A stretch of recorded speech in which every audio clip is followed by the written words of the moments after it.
Bueno, pero primera jornada. Claro, díganselo a él porque está ahí. Lo mandamos a decir. No. Dice que no quería entrar si no era abajo. Sí. No, si no quiere entrar. Nadie lo va a obligar.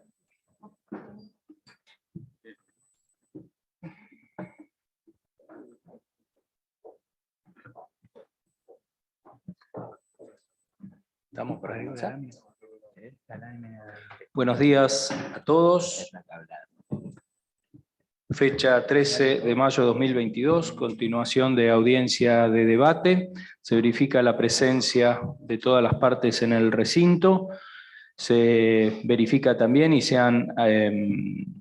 nos hemos enterado de las personas imputadas que están conectadas vía Zoom, así que podemos dar inicio con la jornada, con la palabra de la Fiscalía, todavía en sus alegatos de clausura. ¿Tienen la palabra los señores fiscales? Muchas gracias, doctor. Habíamos dejado antes de ayer, con las maniobras de lavado, estábamos revisando las que nosotros trajimos a juicio como las 5 maniobras de lavado de distintos inmuebles.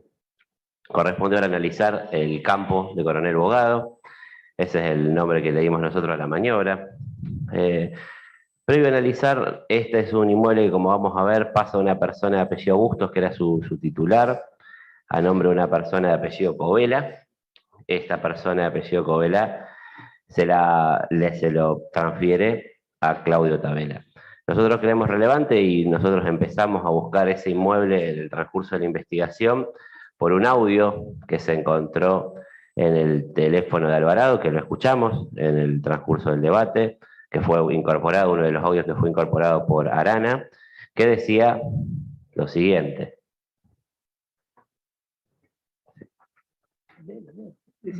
Lo leo.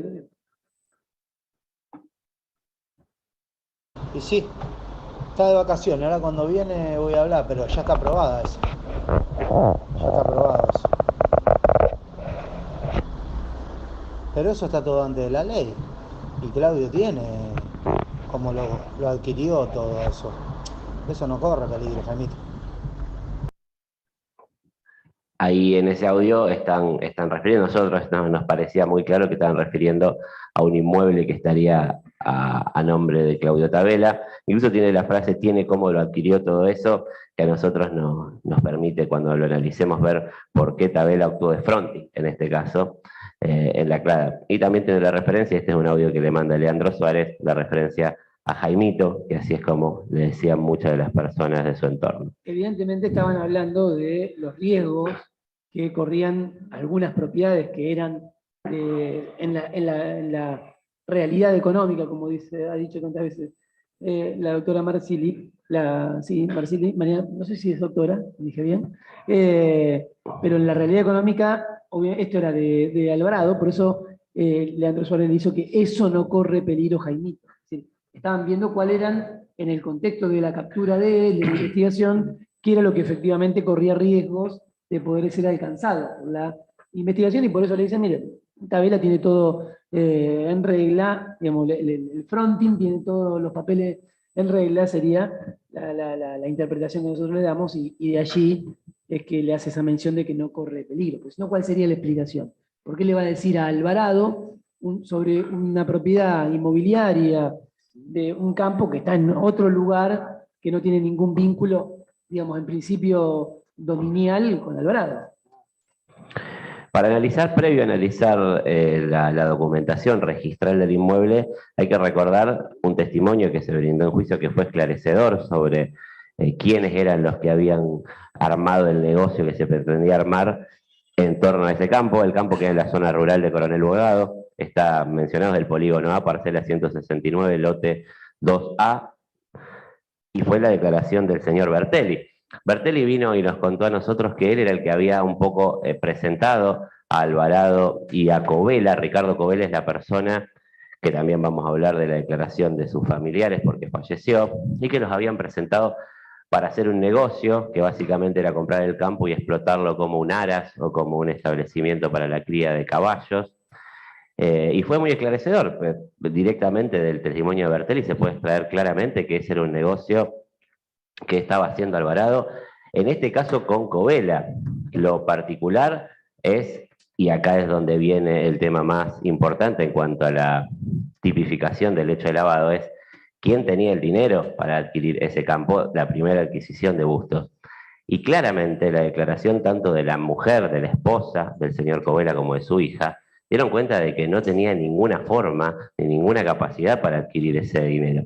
Llegaron a decir que ellos alquilaban, que se enteraron de que existía ese campo cuando falleció realmente Ricardo Covela y fueron a buscar al domicilio donde él vivía, fueron a ver cuáles eran las cosas que había dejado y encontraron en una carpeta los papeles del campo, que se sorprendieron muchísimo porque, como digo, no estaban en una situación económica que lo permitiera. Dijeron que nunca supieron que tenía un campo, que le había comentado que él iba a administrar un campo, que ellos le dijeron, qué raro porque vos de campo no sabes nada, que les costaba muchísimo incluso a veces pagar el alquiler, que estaban tapados de deudas, y eso muestra claramente que si había un negocio, como contó Bertelli, que iban a hacer entre Covela y Alvarado, como lo escuchamos durante todo el juicio, disponía de muchísimo dinero para hacer este tipo de negocios, realmente el que puso el dinero es Alvarado, no nos queda duda, más con la preocupación que tenía ya con la causa avanzada, todos sus inmuebles allanados y él con pedido de captura, para que sus propiedades no sean atacadas. No nos cabe duda que en este sentido Covela es el primer a quien se realiza la colocación y lo vamos a ver cuando veamos las distintas personas que participaron en el mismo. El 20 del 8 del 2014, Emiliano Alfredo Bustos le vende el campo a Ricardo Covela por un costo de 950.000 pesos. Ya vamos a analizar el costo del mismo. Ahí está la escritura que también fue incorporada por la escribana que participó en ese negocio. Lo podemos ver, Emiliano Alfredo Bustos le vende a Ricardo Rolando Covela. El 16 del 6 de 2016 es la compraventa de hipoteca de Ricardo Covela a Claudio Andrés Tabela. En este momento, nosotros, y fue lo que declararon, ya se sabía de la enfermedad de Ricardo Covela que terminó con su vida, lo cual era lógico suponer que iba a haber una maniobra para intentar distraer, para evitar que ese inmueble tenga que pasar por el engorroso trámite de la sucesión en la cual Covela tenía herederos legítimos y respecto de la cual evidentemente se hace una transferencia a Tabela para evitar eso. Se hace por el valor de 1.900.000 pesos. Vamos a ver ahora las particularidades de cómo se pagó, que es otra de las cuestiones que la doctora Marsili nos contó que es uno de los elementos que permite sospechar que la maniobra es fraudulenta, porque se pagó con una hipoteca, pero el precio, que eran 60 cuotas, se canceló de una sola vez. Ahí tenemos el boleto de compraventa, 1.900.000 pesos, y ahí está la forma de pago, es decir, se entregaron 800.000 pesos, y el saldo, o sea, la suma de pesos, 1.100.000, serán abonados por el comprador en 60 cuotas mensuales y consecutivas.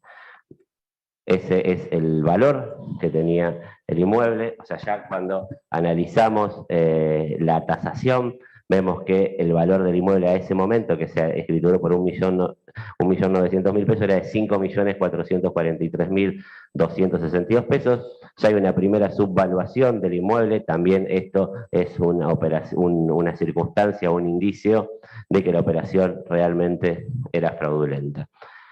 ¿Quiénes son las personas involucradas? Lo dijimos, Covela Ricardo es la persona que hace de testaferro pobre, una persona que por su condición patrimonial, que ya vamos a analizar, no tenía las posibilidades de adquirir ese inmueble, no tenía la capacidad fiscal, ni siquiera patrimonial, para poder adquirir un inmueble o un lote de terreno de 11 hectáreas, y analizándolo vamos a ver qué situación. El señor Tabela Claudio Andrés, a quien se le hace la transferencia con posterioridad, es la persona fronting. Como decimos siempre, uno ve una persona y dice, es un abogado, trabaja en el foro penal, puede tener el dinero para poder realizarlo, es decir, en un análisis superficial, como siempre decimos, uno puede entender que la persona podría, por su actividad, ser una persona que compre ese campo. El beneficiario, Esteban Alvarado, como contó Ricardo Bertelli, era un negocio que había hablado Alvarado, incluso en un momento de la interrogación, cuando le estábamos haciendo las preguntas a Bertelli, le hicimos leer su declaración previa para marcar un olvido, porque él en su declaración había mencionado que una parte de la plata la había puesto Covela, y la otra parte no sabía quién la había puesto. Es decir, había diferentes partes del dinero, evidentemente, de la declaración de Bertelli, que fue muy esclarecedora porque fue el motorizador del negocio, fue un gestor prácticamente que unió a dos partes para hacer un negocio, con una particularidad como siempre. Una de las partes, Alvarado, estaba preso. Ese es el negocio que unió Bertelli. O sea, unió a una persona presa, Alvarado, con una persona que estaba libre para hacer un negocio que era exclusivamente en beneficio de Alvarado, que situación que está demostrada también por el interés que tenía ya avanzada la causa en intentar proteger ese inmueble. Por este hecho se encuentra condenado Claudio Andrés Tabela por haber participado de estas maniobras de lavado de activos. Como dijimos, Ricardo Covela está fallecido. ¿Cuál era la situación fiscal de Ricardo Covela y por qué nosotros mencionamos? Y fue muy claro nuevamente el testimonio de Marina Marsili para dar cuenta de que no tenía la capacidad fiscal ni financiera para adquirir ese campo. El 20 del 8 de 2014 se compra por escritura 144 un campo en Coronel Bogado de Emiliano Bustos por la suma de 950.000 pesos. Covela había estado inscrito como monotributista en los periodos 11 de 2001, 8 de 2004, 4 de 2008. No es que entre esos periodos, sino solamente había pagado monotributo en esos periodos, 8 de 2012 y 8 de 2013. Y en octubre se inscribe como impuestos a las ganancias de IVA. En 2013, que es el año anterior a la adquisición del campo, no registra ningún ingreso declarado, es decir que no teníamos constancia de que tenía algún ingreso, y también lo contó su familia, que él lo que hacía era negocios, pero no tenía un ingreso fijo definido, y presenta una única declaración jurada de impuesto a los bienes personales de 2014, y en ganancias, en 2014, declara resultado negativo por 80.000 pesos, es decir, en el año en el cual compra un campo que se escritura por 950.000 pesos, él le declara a la AFIP que había perdido 80.000 pesos. No está justificada la variación patrimonial informada en las declaraciones juradas de impuesto a las ganancias, porque luego se pretende justificar un ingreso extra que no tiene ningún correlato con su economía real. Fue muy claro su familia para contarnos cómo era la realidad económica de Ricardo Covela, y eso se ve reflejado en su perfil fiscal dentro de la AFIP. El monotributo, por supuesto, que es una circunstancia que no puede otorgarle o no puede demostrar ingresos que llegue a comprar un inmueble que, como decimos desde el primer momento, estaba subvaluado. Claudio Andrés Tabela, nuevamente no se condice el perfil fiscal con las adquisiciones efectuadas por Tabela. Tabela fiscalmente tenía una situación que era imposible de justificar con sus ingresos. El 16 del 6 del 6 adquiere el lote por 1.900.000 pesos, 800.000 efectivo y 60 en cuotas. Pero, a pesar de ello, el 26 del 2 del 18 se da por cumplimentado el pago total del saldo. Es decir, eso que se había pactado en cuotas se paga en un solo pago de 1.100.000 pesos más gasto de escrituración. Es decir, que en 20 meses Tabela cancela una deuda de 1.377.500 pesos, y en ese momento, según la categoría tributaria, los ingresos brutos no podían superar los 690.000 pesos. Es decir, que Tabela tendría que haber gastado sus ingresos por 2 y no haber gastado sus ingresos en absolutamente más nada para poder justificar el campo. Por supuesto que esa situación es absolutamente irregular, no puede justificar la compra de ese campo con esos ingresos, y sí, sin contar de que no registra presentaciones mediante declaraciones juradas de bienes personales en el periodo 2012-2019, es decir, él no le declaraba a la AFIP que tenía incorporado a su patrimonio esos bienes, y esto da cuenta de incumplimientos tributarios, incapacidad patrimonial para efectuar adquisiciones de fondos lícitos. Es decir, el señor Tabela, al momento en que compra el campo, no tenía una situación fiscal representada por la información que él le brindaba al organismo de control que justificara que él podía adquirir ese bien. Digo, porque si bien los ingresos brutos 690.000 pesos, con esa plata uno tiene que vivir durante todo el año. No es que uno con el dinero declarado lo usa todo para comprar un inmueble.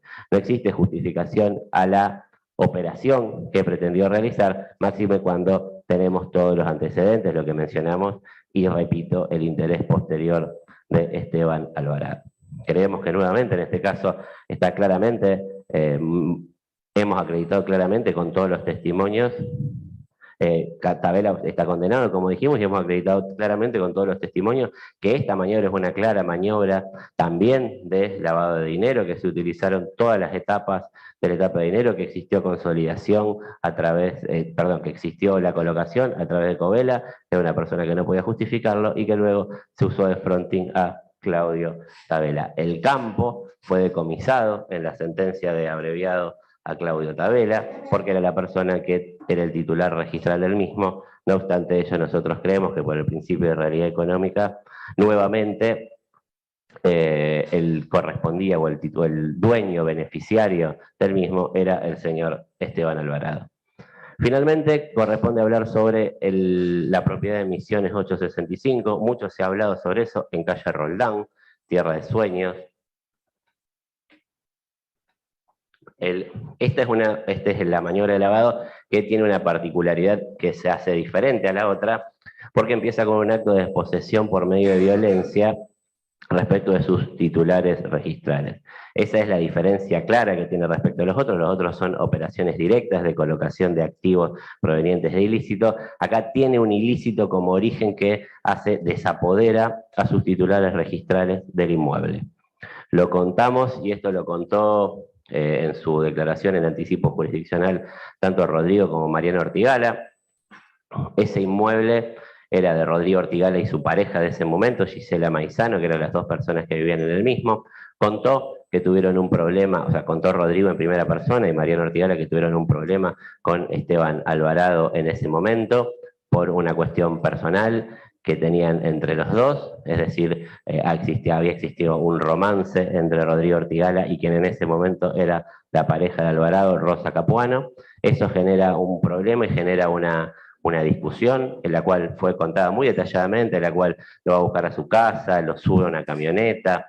Lo contaron tanto a Rodrigo, que lo vivía en persona, como a Mariano Ortigala, a quien Rodrigo le iba contando lo que estaba pasando. Tuvieron una discusión en la que intervino un arma de fuego, se golpearon en reiteradas oportunidades, Rodrigo Ortigala logra sacar el arma, se va corriendo, terminan detenidos. Con posterioridad a eso, se empieza a comunicar personas por parte de Alvarado, principalmente con Rodrigo y con Mariano Ortigala. Nombró a un policía, Chucho Arismendi, dijo que era la persona que intermediaba en esa circunstancia, y a través de eso lo que le exige Esteban Alvarado a Rodrigo Ortigala es que le escriture esa casa o le traspase esa casa a nombre de él, circunstancia que, de acuerdo a lo que cuentan ambos testigos, se hace con un boleto de compraventa a nombre de Gustavo Ramos, hermano de Esteban Alvarado, que es la primer colocación de ese inmueble. Si bien la maniobra inicia con un acto violento, también tenemos una primera maniobra de colocación porque, por supuesto, Ramos no tenía capacidad para adquirir ese inmueble. Respecto de la adquisición de Ramos, según lo que declaran los testigos, participa Claudio Tabela. Claudio Tabela es el que confecciona el boleto de compraventa que se le pasa a Gustavo Ramos. No existe constancia, no se encontró ese boleto de compraventa en el transcurso de la investigación, pero no obstante ello, Claudio Tabela, dentro de los hechos por los cuales se lo condenó como partícipe de la asociación ilícita, está claramente haber participado de esta maniobra en la cual se le quita de su patrimonio este inmueble, tanto a Rodrigo Ortigala como a su mujer de ese momento, Gisela Maizano. Es importante acá entender por qué nosotros entendemos y por qué nosotros estamos convencidos que, si bien registralmente ese inmueble nunca estuvo a nombre de Esteban Alvarado fue el beneficiario del mismo por un montón de circunstancias que fuimos viendo en el transcurso y en el desarrollo de la declaración de Marina Marsili, y también del empleado de AFIP que vino a incorporar los perfiles fiscales, y de Ramón Soques, que explicó los perfiles que había realizado el Ministerio de Seguridad. El domicilio de Misiones 865 es el domicilio fiscal de Esteban Alvarado. O sea, en ese domicilio, que nunca estuvo su nombre, fue su domicilio fiscal. Ahora lo vamos a ver. Incluso cuando le dan la libertad condicional en la causa de Ferrari, él constituye domicilio en ese lugar, Misiones 865. Incluso es el lugar donde saca su licencia de conducir. Si uno analiza la licencia de conducir de Esteban Alvarado, está sacada en la localidad de Roldán, en Misiones 865. Ahí vemos este documental que incorporó el empleado de AFIP, el abogado de AFIP que vino a declarar, Misiones 865, el domicilio de Esteban Alvarado, y está marcado con rojo debajo subrayado. Este documento fue incorporado, como digo, como evidencia. El cambio de domicilio en la causa de, cuando se le da la libertad condicional en la causa de Ferrari, como está en el último párrafo, subrayado con amarillo, hago saber que el nuevo domicilio es calle Misiones 865, partido de San Lorenzo, provincia de Santa Fe. Esa es la segunda constancia. Y también figura Roldán 865, arriba de todo dice LDC, y el abogado de la FIP nos contó que LDC era licencia de conducir desde 10 del 2017, es decir, desde la fecha en que Alvarado recupera su libertad. ¿Cómo se hizo la transferencia? Nosotros entendemos que sí, fue el beneficiario. Y Misiones 865 es un domicilio muy importante porque es el domicilio en el cual nos contó Marina Marsili que se encuentra numerosísima documental contable de dos empresas, de Toya, SRL, y de Logística Santino, a partir de lo cual se empezó a ver la confusión patrimonial que existía entre ambas sociedades y en definitiva que explicamos en la jornada del día miércoles, entre toda esta organización que, si bien funcionaba como unidades económicas independientes, en realidad era una única unidad económica dirigida por Esteban Alvarado. Por eso no solamente se encontró, sino que además se encuentra documentación relativa a Logística Santino SRL, que como dijimos en innumerables oportunidades y como contó Marina Marsili, es la empresa cuya gerente era Rosa Natalie Capuano, condenada en esta asociación ilícita, pero que como escuchamos en los audios, el que hablaba de la logística, facturar para la logística, y tomaba todas las decisiones respecto a Logística Santino, era Esteban Alvarado. Por eso no nos cabe duda. ¿Cómo fueron los distintos pasos que se fueron realizando para las transferencias de esto? En este vemos un típico caso de estratificación. Cuando vimos las distintas etapas de lavado del GAFI, vimos que muchas veces lo que se pretende hacer es ir poniendo distintas capas, es decir, distintas personas, para alejar el inmueble del beneficiario, de la persona que cometió el ilícito que se pretende lavar con esas sucesivas transferencias. En este caso, ahí vemos el boleto de compraventa, este es el boleto de compraventa de Gisela Maizano, la que también fue incorporado como documental, es decir, Gisela Maizano, la pareja en ese momento de Rodrigo Ortigala, pareja con la que tiene hijos, y esto declararon tanto Rodrigo como Mariano Ortigala. Gisela Maizano nunca quiso prestar declaración en este juicio por razones obvias. Realmente entiendo que toda esa etapa de su vida debe ser un momento que ha querido olvidar y no quiso declarar en este juicio, pero quedó más que claro, primero, que era la pareja de Rodrigo Ortigala con quien tiene hijos, y segundo, como vemos con el documento, que era la titular de ese inmueble. ¿Qué es lo que se hace con el inmueble? Y acá nosotros mencionamos cómo se hace la estratificación. El inmueble se escritura luego de que se firma el boleto a Gustavo Ramos a nombre de Nadia Toledo. Nadia Toledo es una persona que está condenada en esta causa y es una de las socias de Toya SRL. Primero se escritura a nombre de Nadia Toledo y luego Nadia Toledo lo que hace es aportarla como capital para la constitución de Toya SRL. Es decir, cuando uno constituye una sociedad, esta es una cuestión del derecho comercial, pero los socios tienen que aportar un capital, tienen que poner un capital, se puede hacer en dinero en efectivo, que se hace un depósito, o se puede aportar bienes. Ella, el aporte que realiza para la constitución de Toya SRL, recordemos, sociedad vinculada con Logística Santino y que era manejada también por Esteban Alvarado, tal como contó él mismo incluso en estas audiencias, ella pone ese inmueble, nuevamente lo sigue alejando de su beneficiario definitivo, que era Esteban Alvarado, porque lo utilizaba para innumerables cuestiones personales y alguna cuestión personalísima como constituir el domicilio para su libertad condicional, y esas son las distintas estratificaciones. Pasa de Ramos, que es la primera persona, y lo vamos a ver. Bueno, ahí están las escrituras que fueron incorporando, primero el nombre de Nadia Toledo, y luego el aporte de capital para la constitución de Toya SRL. Como decimos, la colocación se hace con Gustavo Ramos, la primera persona en la cual, como explicó Marina Marsili y contamos nosotros cuando empezamos a analizar esto, se hace mediante un boleto que no se inscribe, mediante algún tipo de documento que no se registra y que no exige una transferencia o una circunstancia particular. Con posterioridad a esto, se estratifica, como contamos, pasa a nombre de Nadia Toledo condenada en esta causa, Ricardo Yani condenado en esta causa, son los socios de Toya SRL y además son pareja. Es decir, pasa a nombre de Nadia Toledo, pero siendo pareja de Ricardo Yani, es decir, pasa a ser un bien conyugal. Y luego se estratifica cuando se usa una empresa, que nosotros decimos se estratifica y se la usa como fronting, Toya SRL, una empresa de transporte que podía haber adquirido, si uno analiza la cantidad de camiones que tenía y el movimiento que tenía, haber adquirido ese inmueble. Tanto Yanni como Nadia Toledo son los dos, están condenados en esta causa, y Yanni no solamente está condenado por esta causa, sino fue una de las personas que está condenado por la causa del tráfico de 497 kilos de marihuana en Río Negro.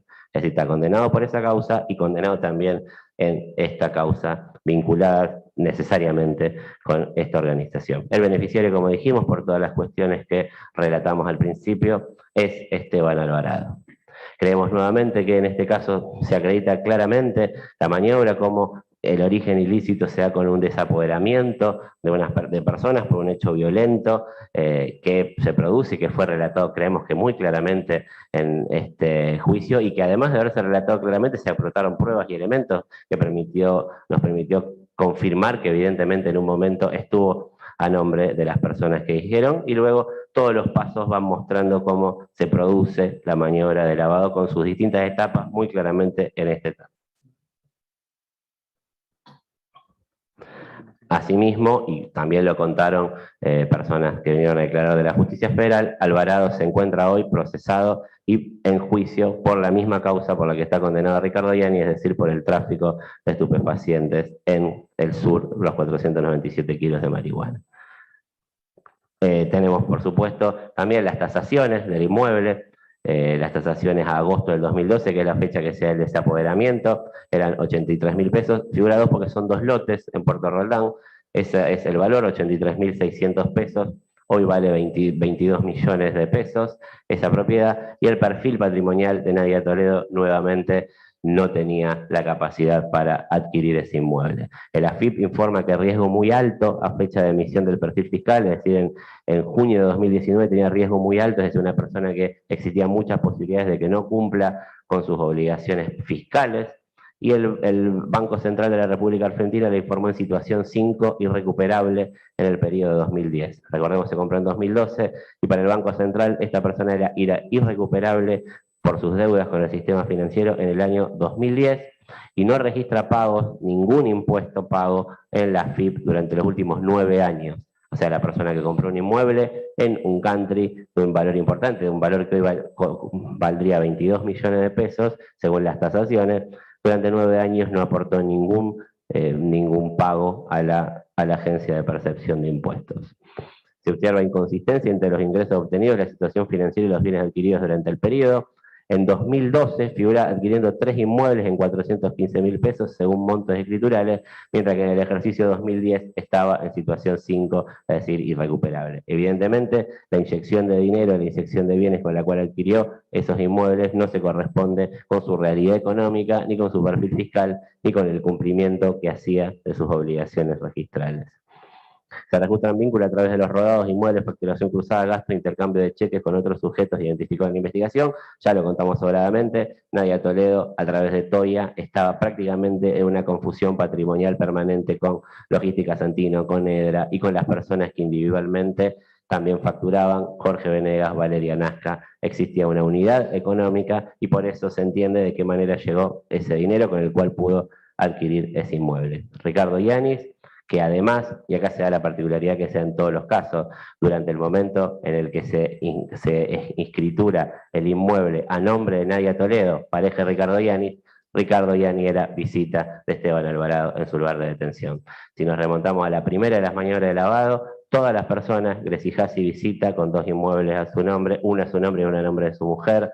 Como vimos, Peralta visita a Alvarado, el inmueble de Funegil realizando la colocación. En todos los casos, las personas que terminan participando de alguna manera en la maniobra, sobre todo en los inicios de la maniobra, eran visitas de Alvarado, corroborando un poco lo que dijo Lencina muy claramente y lo que dijeron también los investigadores del caso Medina, que figuraba como una oficina y que las órdenes a las personas eran dadas en persona en los lugares de detención de Esteban Alvarado. Entre los años 2012 y 2015 se registra pérdida en las declaraciones juradas impositivas del señor Ricardo Arieliani, y hay inconsistencias en sus ingresos declarados y los bienes adquiridos, teniendo en cuenta que además estuvo mucho tiempo preso Ricardo Yanni durante el transcurso en el que él se hace socio de una sociedad e incorpora a su sociedad un inmueble de alto valor, con lo cual evidentemente nuevamente no existe y no tenemos un perfil fiscal que habilite al señor Yanni a haber comprado en aquel momento, en el año 2012, ese inmueble junto con su pareja, que luego se incorpora como un bien de uso para la sociedad. Gustavo Ramos, también analizamos su perfil patrimonial al 2012, recién está inscrito en IVA e impuesto a las ganancias en 2017, es decir, cuando fue el 2010, cuando fue el desapoderamiento y él estuvo a su nombre, o no estuvo a su nombre, sino que le traspasaron a través de un boleto la propiedad del inmueble de calle Misiones, no tenía la capacidad para hacerlo.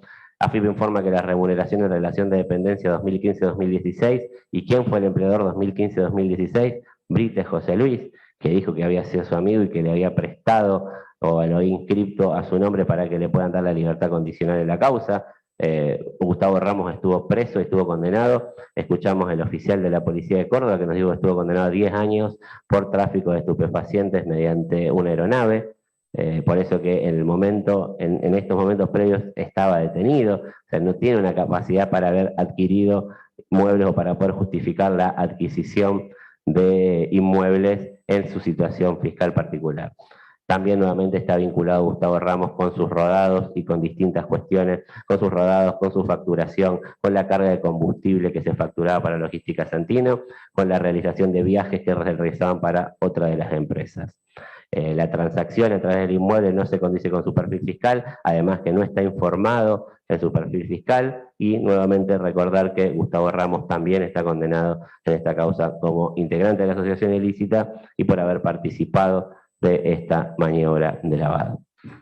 También creemos nuevamente que está más que claro y se ha acreditado sobradamente que estamos en una maniobra de lavado de activos, de un bien, a diferencia de los otros, que se inyectó dinero en el mercado inmobiliario y se empezaron a realizar distintas maniobras, todas diferentes, pero con varios denominadores comunes. Vimos que siempre la primera persona visitas de Alvarado, vimos que el beneficiario fue Esteban Alvarado en todas esas maniobras, la participación que él tiene, analizamos muy claramente cuáles fueron los delitos precedentes que dieron lugar a estas adquisiciones o esta inyección de dinero, que los 4 primeros son todo ese cúmulo de actividades ilícitas que realizaba esta asociación ilícita comandada por Esteban Alvarado, y en el último de los casos es el desapoderamiento violento respecto de Rodrigo Ortigala y quien fuera su pareja, Gisela Maizano.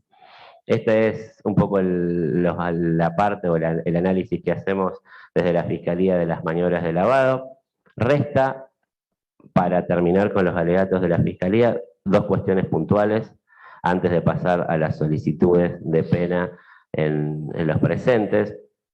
En las acusaciones se acusó, además de los homicidios, de los hechos violentos, hay 3 personas que se las acusó como integrantes de la asociación ilícita. De los 7 imputados hay 3 que tienen esa acusación, y si bien con todo el alegato que venimos diciendo ha quedado, nos parece que más que claro, la participación de ellos, si queremos puntualizarlo, porque nosotros entendemos que, por ejemplo, Greci Hassi, con quien voy a empezar, además de participar de las maniobras de lavado, tenía un plus que lo hacía partícipe de la asociación ilícita. ¿Por qué Mauricio La Ferrara participa de la asociación ilícita y no lo hace Ávila y Fernández? Es decir, dar una explicación de por qué consideramos que las personas que las consideramos integrantes de la asociación ilícita lo son, y por qué los otros meramente participaron en un hecho puntual. También Almada es el tercera de las personas que, además de participar en hechos puntuales, en el caso de Almada de homicidio, en el caso de Greci Hassi 2 lavados, y en el caso de Mauricio La Ferrara de los homicidios, también son integrantes de la asociación ilícita.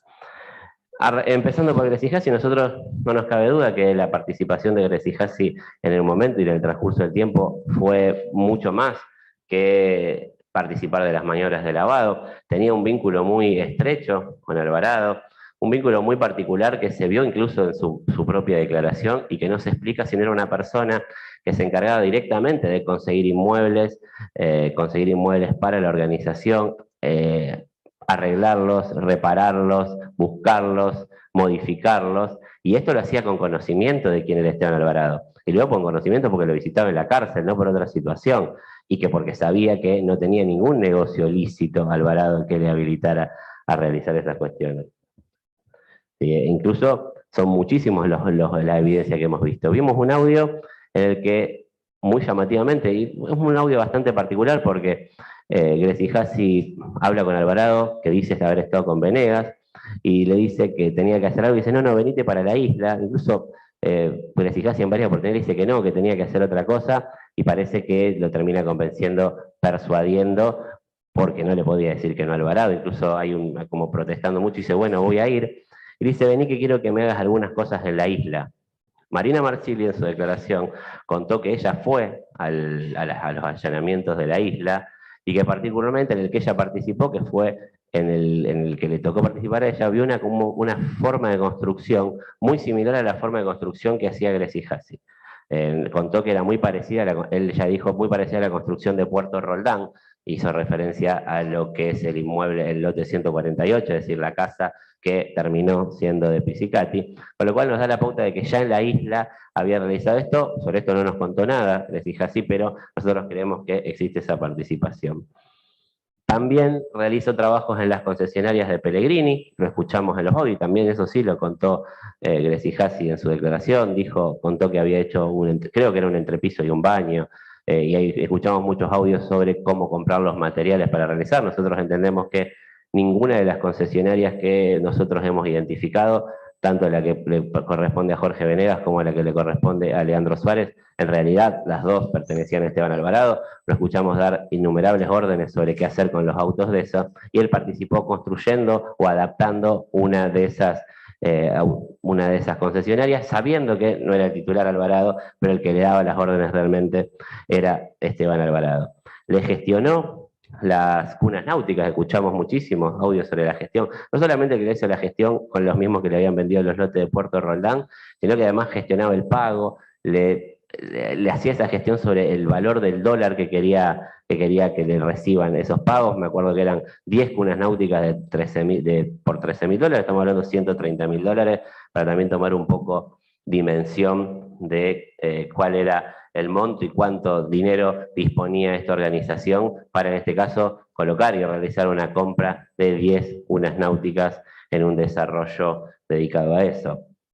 No nos cabe duda de que todo este conjunto, sumado a los dos motivos, a los dos inmuebles de los cuales Gracie Hassi ofició como testaferro de Alvarado, ya lo dijimos que en el primer caso fue la primera colocación, porque no condecía con su perfil fiscal, y la segunda puso a su mujer para realizar el mismo tipo de operación, sumado a toda esta cantidad de negocios, lo convierte realmente en un promotor de negocios inmobiliarios respecto a una organización ilícita, conociendo perfectamente la incapacidad de generar bienes ilícitos.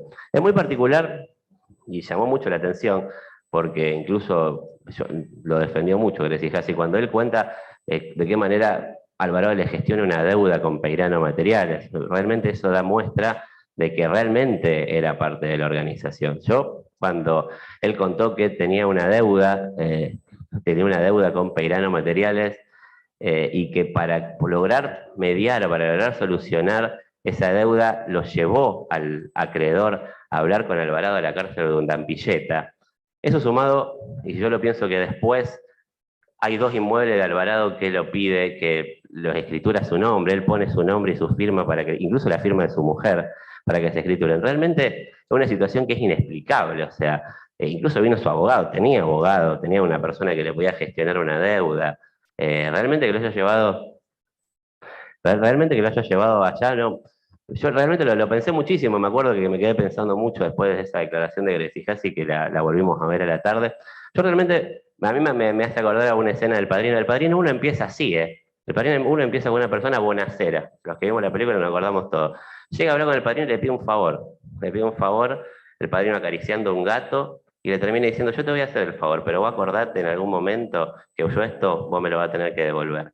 Y exactamente igual. Alvarado en la cárcel mediando en una deuda, con la ventaja, con la diferencia que acá Peirano Materiales terminan escriturándole el lote número 5 de Puerto Roldán. Con lo cual es increíble, y eso demuestra de qué manera Gracie Hassi participaba de la organización. O sea, no tiene otra justificación todo lo que hizo para la organización que ser miembro de la organización de Esteban Alvarado.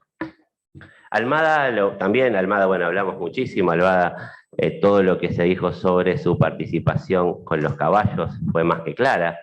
Él no tenía, por supuesto, la capacidad para comprar caballos. Incluso las personas que vinieron a declarar del hipódromo y los que cuidaban decía que era petillero, o sea, que decía que cuidaba un caballo de polo, y que hacía como 7 años que no lo veían.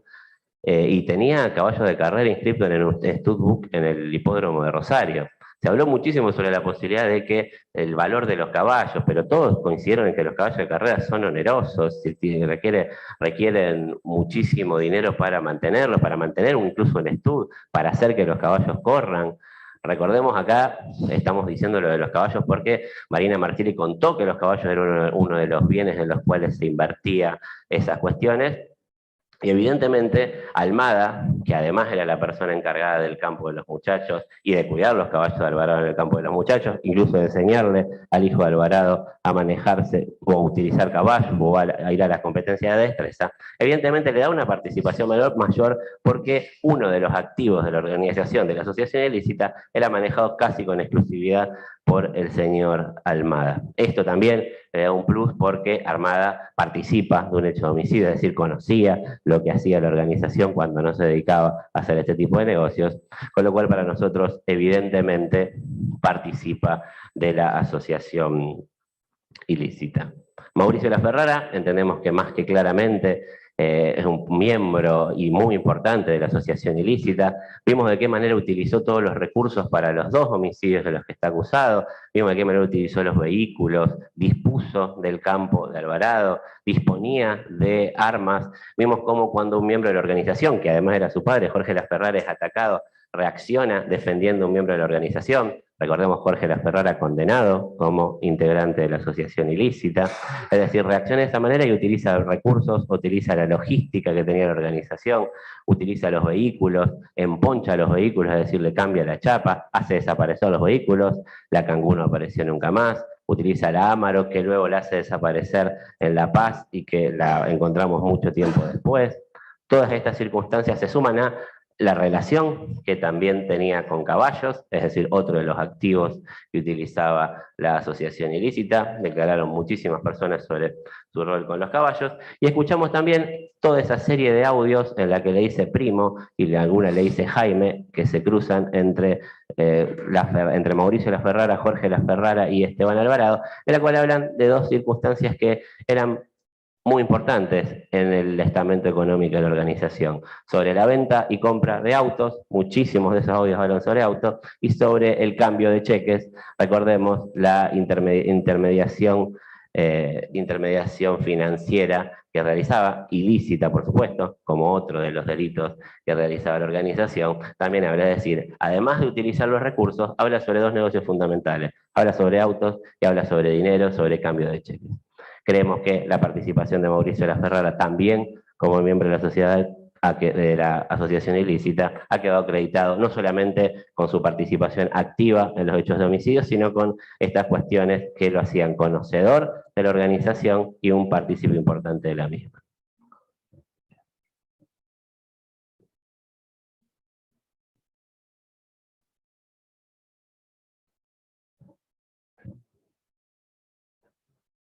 Sí, sí.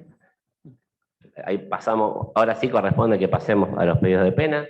Su señoría, perdón, 5 minutos de un proceso de 5 Sí, minutos. sí, tenemos que cambiar de presentación, no hay problema. Cuestión fisiológica. Sí, cambiamos de presentación.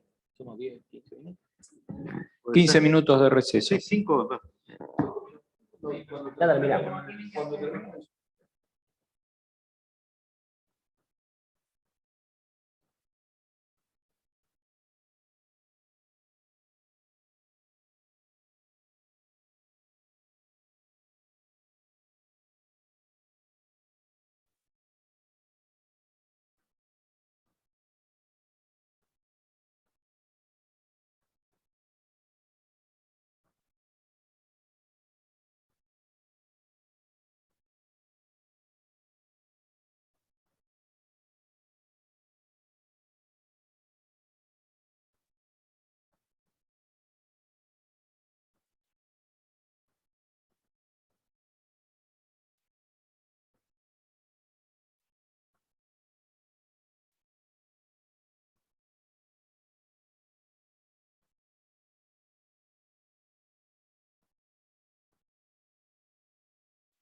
Muy bien, concluido el receso, sigue en uso de la palabra la Fiscalía. Adelante.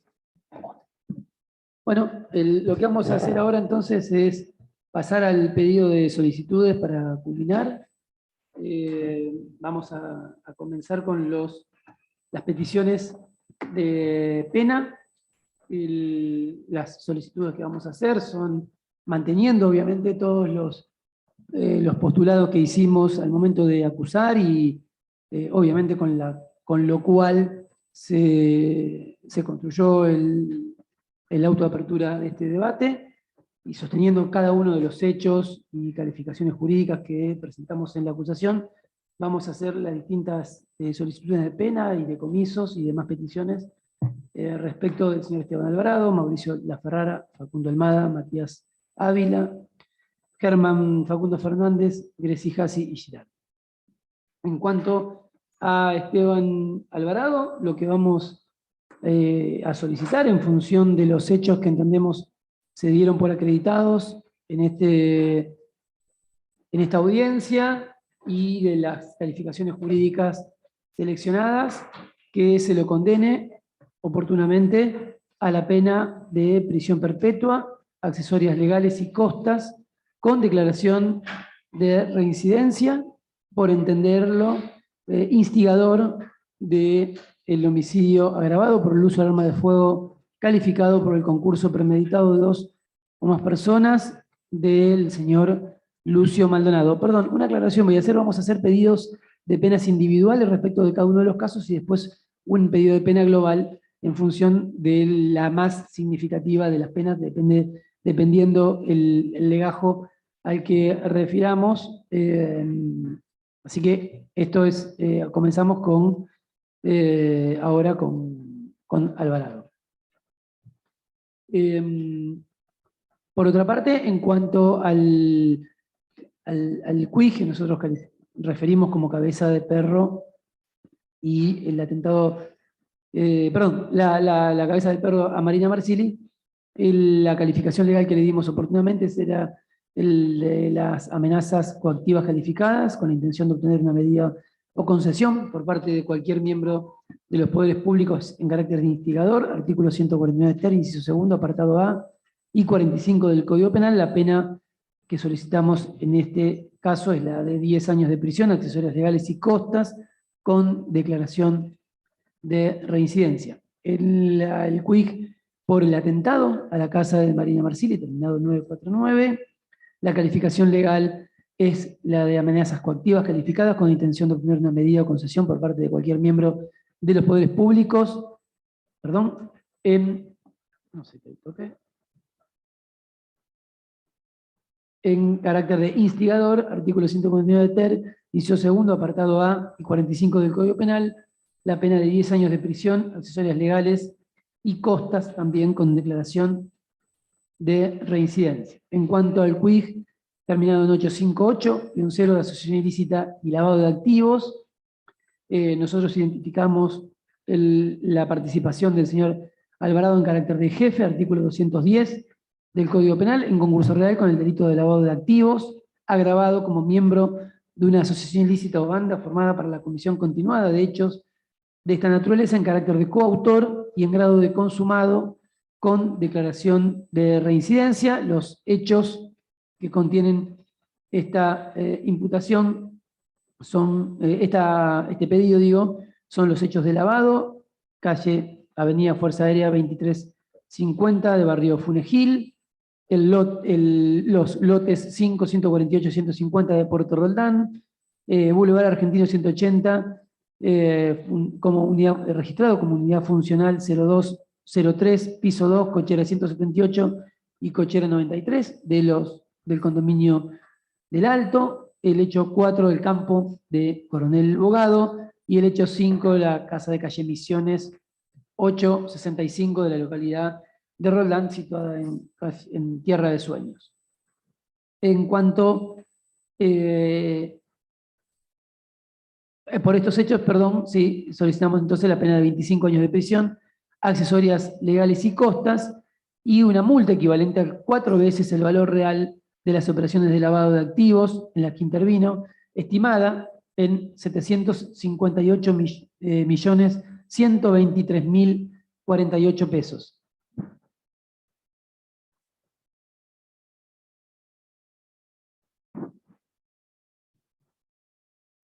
Perdón, cuando terminamos de hacer este pedido, después vamos a hacer una argumentación y fundamentación sobre las razones de la pena, de las penas que estamos solicitando respecto de cada uno.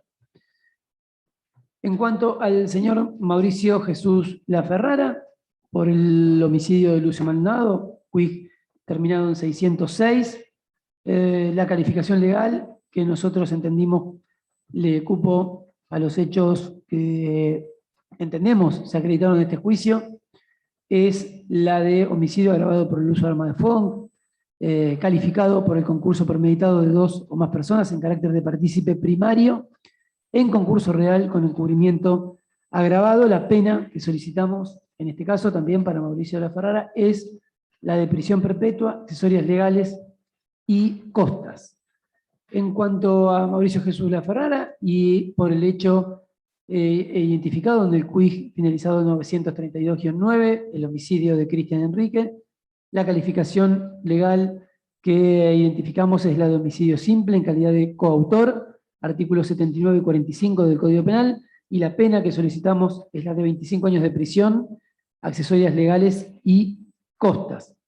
En cuanto a la participación en la integración de la asociación ilícita, lo identificamos en carácter de miembro y solicitamos la pena de 10 años de prisión, accesorias legales y costas. Respecto de Facundo Fabián Almada, por el quid finalizado 606/6, el homicidio de Lucio Maldonado, la calificación legal que entendemos cabe para su participación es la de homicidio agravado por el uso de arma de fuego, calificado por el concurso premeditado de 2 o más personas en carácter de partícipe primario, artículos 80, inciso 6, 41 bis y 45 del Código Penal. La pena que solicitamos es también la de prisión perpetua, accesorias legales y costas. La de Facundo Fabián Almada, por la integración de la asociación ilícita ahora, en carácter de miembro, artículo 210 del Código Penal, la pena es de 7 años de prisión, accesorias legales y costas. En cuanto al señor Matías Horacio Ávila, por la participación en el homicidio de Lucio Maldonado, legajo 606-6, la calificación legal es la de homicidio agravado por uso de arma de fuego, calificado por el concurso premeditado de 2 o más personas en carácter de partícipe primario, artículo 80, inciso 6, 41 bis y 45 del Código Penal. Lo que solicitamos es la pena de prisión perpetua, accesorias legales y costas. Respecto de Germán Facundo Fernández, 600 por el homicidio de Lucio Maldonado, la misma calificación legal, homicidio agravado por uso de arma de fuego, calificado por el concurso premeditado, 2 o más personas en carácter de partícipe primario, artículo 80, inciso 6, 41 bis, 45 del Código Penal, con declaración de reincidencia, y la pena es la pena de prisión perpetua, que solicitamos, es la pena de prisión perpetua, accesorias legales y costas del proceso. Respecto del señor Miguel Gresijasi, por la participación en el hecho de la asociación ilícita, legajo 858-0, la calificación legal que entendemos corresponde es asociación ilícita en carácter de miembro, artículo 210 del Código Penal, en concurso real con el delito de lavado de activo, 2 hechos, agravado como miembro de una asociación o banda formada para la comisión continua de hechos de esta naturaleza en carácter de coautor y en grado de consumado, artículo 303, inciso 2, apartado A y 45 del Código Penal, y los hechos que identificamos es el hecho de lavado de Puerto Roldán, con los 3 lotes que mencionábamos, y el hecho de los condominios del Alto, de los dominios del condominio del Alto, Boulevard Argentino 180, unidad funcional 0203, piso 2, cochera 178 y cochera 93. Respecto de Miguel Gresijasi, por la participación en la asociación ilícita, quid 858-0, la pena de 8 años, solicitamos la pena de 8 años de prisión, accesorias legales y costas, con más la multa equivalente a 3 veces el valor real de las operaciones de lavado de activos, en la que intervino estimada en 407.962.500 pesos. Y respecto de la señora Damiana Augusta Girardi, por la causa 858-0, lavado de activos. La calificación legal es la de lavado de activos, un hecho en carácter de coautor y en grado de consumado, artículo 303, inciso 2, apartado A y 45 del Código Penal, por el hecho de condominios del Alto, y solicitamos la pena de 6 años de prisión, accesorios legales y costas, con una multa equivalente a 3 veces el valor real de las operaciones de lavado de activos, en la que intervino, estimada en pesos 69 millones. Vamos ahora a las... perdón. Vamos a decir ahora 2 palabras sobre las fundamentaciones de las penas que estamos solicitando. Nosotros hicimos una identificación de cada uno de los legajos por separado y sin perjuicio de ello, obviamente por la aplicación de las reglas del concurso, la solicitud de pena es la de la pena mayor que le contenida en cada una de esas imputaciones. Vamos a comenzar respecto de la pena que solicitamos del señor Esteban Lindor Alvarado. Esta es una causa, son varias causas que se han llevado, que se han traído a juicio respecto de Esteban Alvarado. Ustedes saben que, bueno, obviamente la calificación legal que nosotros identificamos, esto es la de instigador del homicidio de Lucio Maldonado. El homicidio de Lucio Maldonado está claro que se ha cometido con el concurso premeditado de 2 o más personas, por lo menos ha quedado muy claro de la evidencia que se ha traído a juicio, la forma en que se planificó, el seguimiento previo, la ejecución posterior y las tareas posteriores luego para el descubrimiento del cuerpo para que sea advertido, con lo cual no cabe duda que en cuanto a la materialidad y la descripción del hecho, esta es la calificación legal que debe atribuírsele, y el rol de instigador es el que nosotros identificamos en este debate y entendemos que se ha podido acreditar en este juicio. Obviamente el Código Penal contiene la pena del instigador prevista, tal como la acabamos de describir en esta petición, la pena de prisión perpetua, accesorios legales y costas. Más allá de la designación concreta normativa de la asignación de pena, creemos que no hay duda que en este caso, digo, y ya ahora también refiriéndonos a las otras causas que hemos mencionado, tanto los lavados que le fueron imputados como los atentados y los atentados a los domicilios de Marina Marsili y la instigación también al Centro de Justicia Penal y los tribunales, no nos cabe duda que merece el máximo reproche del sistema penal la conducta del señor Esteban Alvarado por distintas razones, no solamente por el daño que ha provocado a las instituciones, al funcionamiento institucional de la provincia en general, el daño que ha provocado sus maniobras y sus entrelazamientos con una serie de actores policiales respecto de los cuales ha quedado demostrada la ascendencia y la conducción en algunos casos que él tenía. Digo, esto es un daño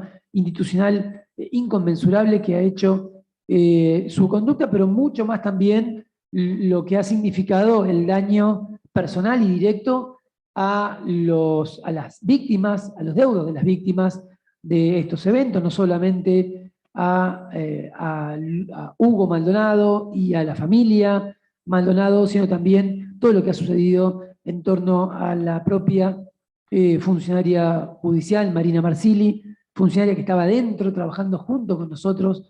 Quiero decir, el daño que ha significado esto ha sido un daño muy, muy significativo, muy importante, que claramente es merecedor del máximo reproche penal, justamente junto también con toda la estrategia que pudimos demostrar de la infiltración de Esteban Alvarado hacia el núcleo y hacia la estructura propia de la investigación criminal. No nos cabe duda que esto merece el máximo reproche. Y quiero decir también de todo lo que ha significado en términos de reproche punitivo, o que lo que significa en términos de reproche punitivo el montaje de estas estructuras económicas, empresariales, y el flujo de dinero que permitió la organización criminal de Esteban Alvarado, que vaya de un lado a otro con los daños tributarios que eso merece y los daños al erario público en general y al funcionamiento adecuado y natural de un mercado totalmente distorsionado por estas maniobras de lavado que, como hemos visto, también le han hecho mucho daño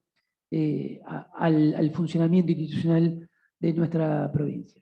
De modo que entendemos que la conducta de Esteban Alvarado merece, no solamente por la asignación penal normativa que tiene el Código Penal, sino por todo el resto de las conductas que hubiera desplegado, que ha desplegado y que nosotros entendemos se han acreditado en esta causa, el máximo reproche punitivo, y así es como entonces solicitamos, por la conjunción de todos estos hechos que traemos a juicio y en función de las normas previstas por el concurso real de delitos, la pena de prisión perpetua, accesorios legales y costas, con declaración de reincidencias, acreditado también en juicio las condenas efectivas anteriores del señor Alvarado.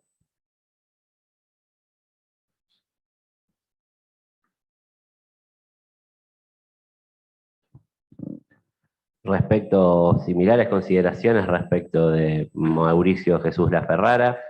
En cuanto al caso de Maldonado, me remito a lo que fue mencionado recientemente respecto a Esteban Alvarado, la gravedad del caso y todas las consecuencias gravosas que tuvo, además de para la familia de Lucio Maldonado. Recordar que tenía 2 hijos, nos contaron, incluso vimos sus fotos en alguna de las audiencias, su hermano presente en todas las audiencias, la gravedad del hecho y, como decimos, el desprecio por la vida humana que implicó la forma en que se lo secuestró, la forma en que se lo mató, la forma en que se lo hizo aparecer, demuestra que corresponde la aplicación de la pena máxima. En el caso de Cristian Enrique, igualmente las consecuencias gravosas, también estuvo declarando su madre, todo lo que implica y todo lo que implicó un homicidio por el móvil que creemos sea acreditado. Creemos que un homicidio o estos homicidios ocurridos dentro del seno de esta organización, con ese nivel de violencia desplegada no solamente hacia quienes fueron sus víctimas directas, sino sus víctimas indirectas,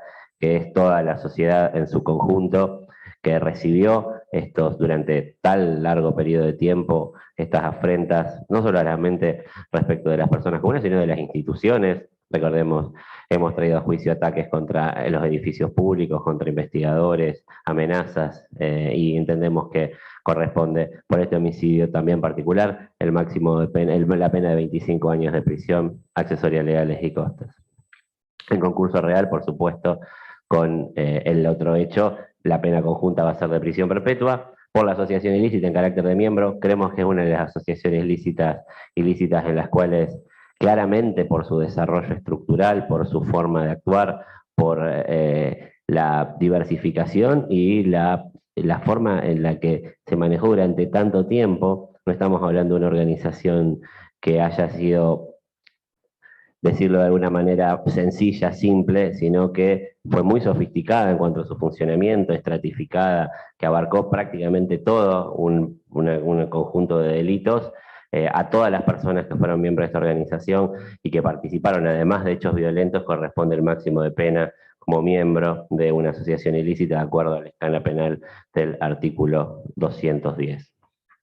Respecto del señor Facundo Almada, nosotros entendemos que, bueno, también corresponde la misma pena de prisión perpetua en función de las reglas, digo, del concurso real por los hechos que le imputamos. De nuevo, aquí hay una designación normativa que impone esa pena, pero además también bien vale tomar en consideración la proximidad y el nivel de relación que se pudo acreditar en juicio del funcionamiento de esta organización criminal y el lugar que tenía el Almada en esa organización criminal. Es una persona que era muy utilizada por Esteban Alvarado para configurar este andamiaje criminal que llevó a cabo. Almada, por otra parte, no puede caber duda, después de todo lo que sucedió en la audiencia, que todo esto él lo efectuaba y lo llevaba a cabo con una total deliberación y conocimiento cabal de lo que significaba esta estructura criminal. Almada, toda la relación que ha tenido con los caballos, el vínculo directo y el contacto directo con el hijo de Esteban Alvarado, y qué decir también y agregar todo lo que tiene que ver con los mensajes. Ustedes recuerdan muchos de esos mensajes en donde Alvarado tenía un intercambio muy fluido con Esteban, con Almada, muy lejos de querer ser presentado como una persona que estaba distante de esto o que no tenía cabal información de lo que estaba sucediendo. Ustedes recuerden las referencias que ha hecho sobre el vehículo que podría tener también un seguimiento de GPS en el campo. Vieron mensajes sobre este punto. Es decir, Almada era una persona muy del núcleo de Esteban Alvarado, que conocía muy claramente el funcionamiento de esta organización y que tomó parte directamente en hechos en donde claramente se pensaban cometer actos muy violentos y muy terribles, como fue concretamente el homicidio de Lucio Maldonado. Creemos que no cabe duda que por los hechos que imputamos a Alvarado, tanto como integrante de la asociación como por la participación en el homicidio de Lucio Maldonado, le cabe efectivamente, en función de las reglas de concurso real, la pena de prisión perpetua, accesorios legales y costas, que es la que solicitamos. Respecto de Matías Horacio Ávila y del señor Fernández, ambos no están acusados como integrantes de la asociación ilícita, sino solamente por el hecho de Lucio Maldonado. La calificación legal no admite otra pena que la pena perpetua, no obstante, creemos que por lo que hemos explicado de la logística de ese hecho, por haber utilizado esa logística, las tareas de seguimiento, la clara premeditación que hubo en el hecho, recordemos 15 días para ir buscando a esta persona, para buscar a Lucio Maldonado, para luego atacar con su vida, incluso buscándolo activamente con todas las cuestiones que fuimos acreditando en el transcurso del debate, amerita y claramente esa sanción penal que ya fue explicada respecto de las otras personas imputadas por ese hecho. Respecto a Miguel Greci-Jassi, acá sí existen otras cuestiones diferentes, porque acá sí es una persona que participa de un estamento económico que permitió el funcionamiento de esta organización. Las organizaciones criminales, el crimen organizado no funciona sin que se motorice con operaciones económicas que permita su continuo funcionamiento. Al margen de diversas motivaciones, de diversas circunstancias que pueden determinar los diversos delitos que comete una organización criminal, se hace por dinero, y la persona que maneja el dinero y que le permite ese dinero alejarlo de los ilícitos que lo generaron, son personas que realmente causan un grave daño, no solamente a la sociedad en su conjunto, sino a la confianza que debe haber en el funcionamiento del sistema económico y financiero, y en este caso inmobiliario, porque están convirtiendo lo que tendría que ser la realidad económica en una ficción. Realmente uno no sabe con quién comercia, no se sabe quiénes son, y eso hace o genera un descreimiento muy grande en el sistema económico inmobiliario, sumado, como digo, a lo dañino que implica participar para este tipo de organizaciones. Digo, este tipo de organizaciones, una organización que tenía un estamento muy violento y que tenía ramificaciones que llegaban a todos lados, fuerzas de seguridad,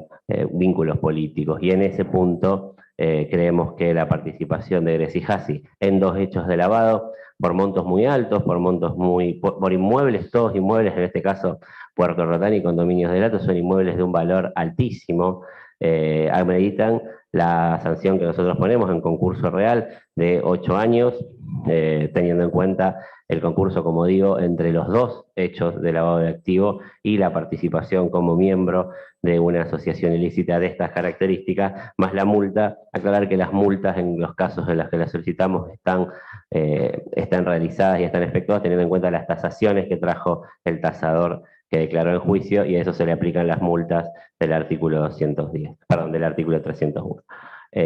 La multa, en este caso, es la que corresponde aplicando eso que hemos hecho también para aplicar la multa que se solicita respecto de Esteban Alvarado y también de Miguel Greci-Jassi, y fue la misma que se utilizó con las personas que fueron condenadas y que se aplicaron penas de multa. Siempre que hicimos alguna distinción en cuanto a los montos de las multas, tuvieron que ver en función de la relación que se prestó respecto de las tasaciones, del nivel de participación o la relevancia de las conductas que pudieron haber tenido cada una de esas personas, y en función de eso fue que hicimos las evaluaciones para identificar los pedidos de multa solicitados.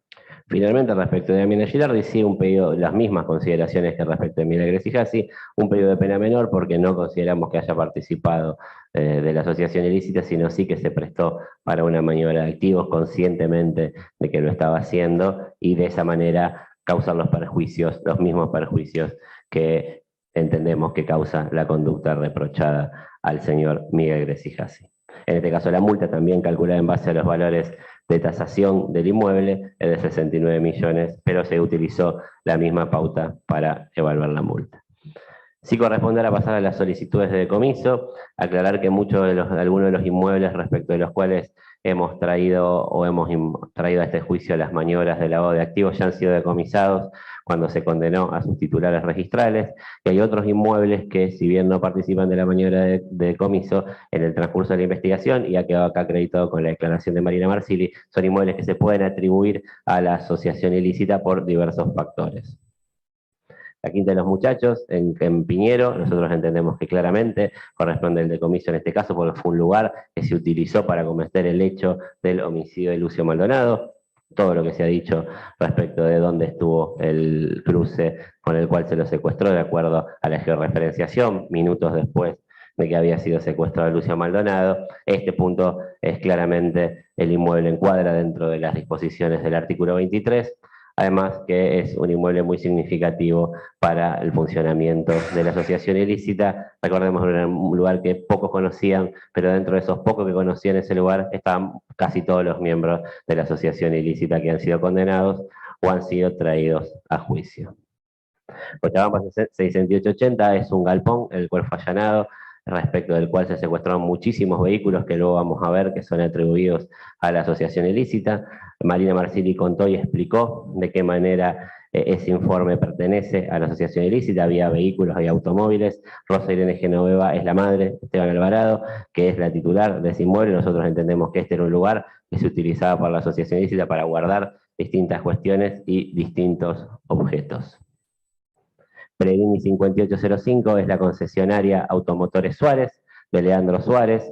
Nosotros consideramos que esa concesionaria, el inmueble donde funcionaba esa concesionaria, porque la concesionaria hoy no está funcionando, pertenece a la organización. Leandro Suárez fue condenado como miembro de la asociación ilícita perteneciente a ese inmueble en particular. Nosotros entendemos que los audios que envía Esteban Alvarado hacia Leandro Suárez y que hemos pasado y que dispone y determina de qué manera y cómo comerciar con esos vehículos, son claramente audios que acreditan que eso pertenecía a la asociación ilícita y era un elemento utilizado para la asociación ilícita para cometer sus crímenes. Básicamente, incluso muchísimas cuestiones relativas al armado del Volkswagen Up con el que se intentó simular ser el Volkswagen Up de Rodrigo Ortigala, pasaron por la concesionaria Leandro Suárez. Fue Subría 186, es un lote en el cual fue allanado. Cuando se lo allanó es en el domicilio, recordemos, que tenía un contrato de locación Rosa Capuano. Cuando se lo allanó estaba Raúl Domingo Encina, que es el cuñado, ex cuñado de Alvarado, que también ingresaba al lote de Puerto Roldán y a quien se le había cedido el lote de Puerto Roldán.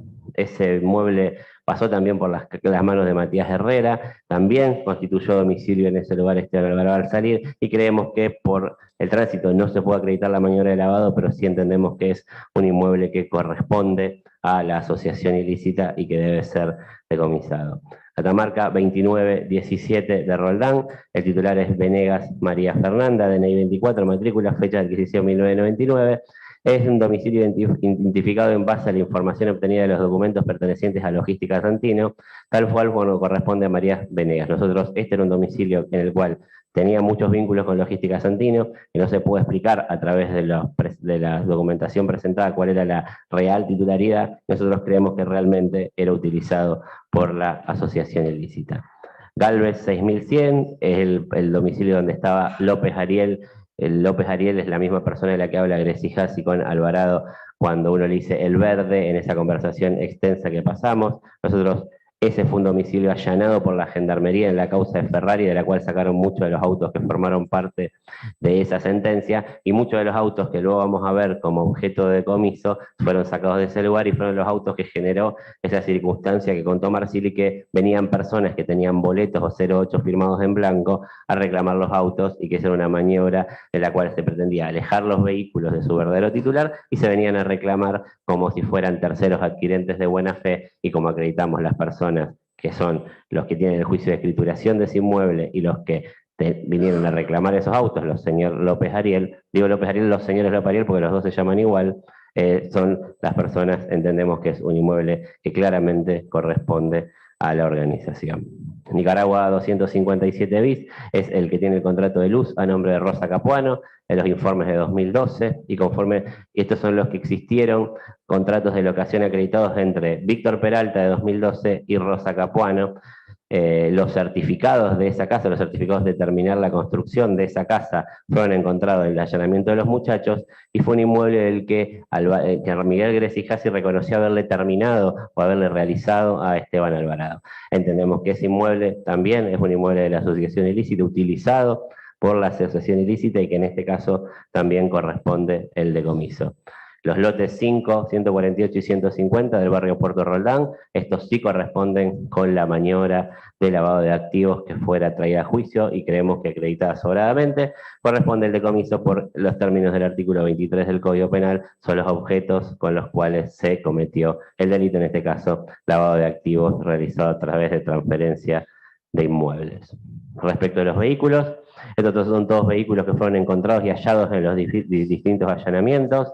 Lo ponemos, están todos embargados por orden de la justicia del Colegio de Jueces de Primera Instancia. Algunos de ellos están secuestrados, otros solamente embargados. En caso de que el tribunal haga lugar primero a las solicitudes de esta parte y luego a los decomisos, se buscarán y se procurarán los mismos. El detalle lo voy a decir para que quede en el audio, es el 349EXC, AC506EN, embargado y secuestrado en ese caso a Logística Santino SRL.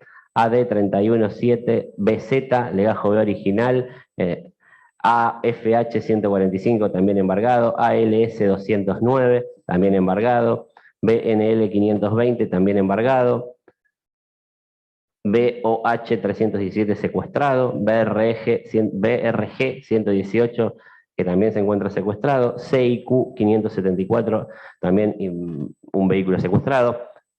Primero los voy a mencionar a todos y luego voy a explicar en general una misma explicación para todos. EGN 403 se encuentra embargado, EJS 439 secuestrado, EQW 408 secuestrado, EWT 046 secuestrado, EXQ 771 embargado, EYY 896 embargado, FCE 838 secuestrado y FTB 439. Nosotros, para determinar estos vehículos, lo que hicimos fue, en cada uno de los allanamientos, cuando se encontraba documentación que acreditaba que estos vehículos pertenecían de alguna manera u otra a la sociedad, ya sea que estuvieran a nombre, ya sea que Alvarado u otros miembros de la organización se referían a estos vehículos como que fueran titulares. Escuchamos muchísimos audios respecto a la titularidad de los inmuebles, es decir, por su lugar de secuestro, por la documentación que se halló, que los mismos habían pertenecido, habían pasado por la organización, o en su definitiva porque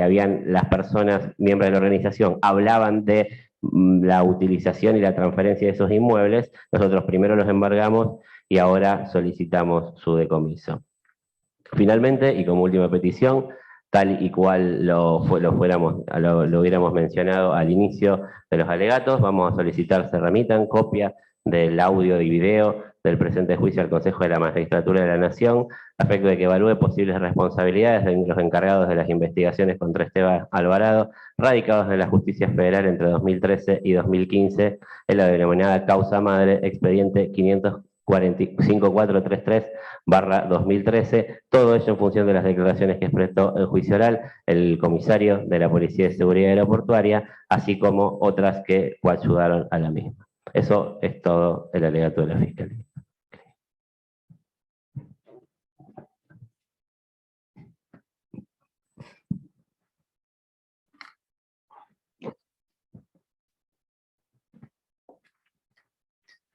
Bien, Una sola cuestión meramente administrativa, con apoyo legal en cuanto al Código Procesal Penal. Se le pregunta a la Fiscalía, habiendo habido pedido de penas de las personas imputadas, si fueron girados a la Oficina de Gestión Judicial los correspondientes informes del Registro Nacional de Reincidencia de todos y cada uno de los imputados por los que se solicitó pena.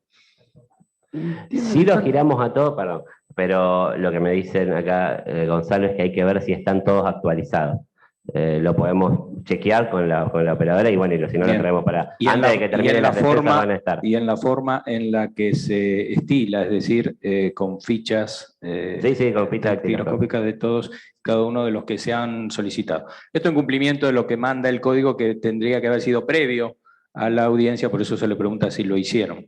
Sí, lo hicimos, vamos a ver cuáles son las fechas para ver que no estén vencidos y las volvemos a pedir. Muy bien. Damos entonces por concluida la etapa de alegatos de clausura de parte de la Fiscalía.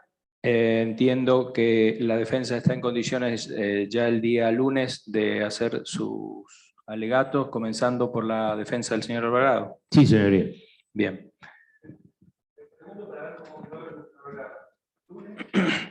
Exactamente una jornada, la defensa de Alvarado.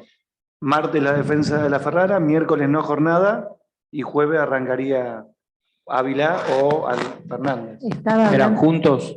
El tema es el siguiente, como entiendo que el doctor Impaliari Alejandro no anda bien de salud, quizás yo pueda suplir, empezar la jornada del jueves, yo con el alegato, y cederle a él el viernes, cambiar entre nosotros dos, para que lo pueden convenir entre las partes, ¿no? En base, para que el jueves alego yo, alega el doctor, y después quedaría, si aceptan los doctores, el viernes los doctores Impaliari, y terminaría el doctor Seragioli, que tiene ya otro tema. Terminamos primero con Maldonado y después sigue el doctor Seragioli, si les parece.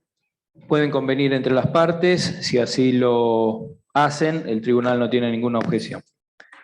Entonces nos encontramos el día lunes a las 8 de la mañana. Muchas gracias a todos.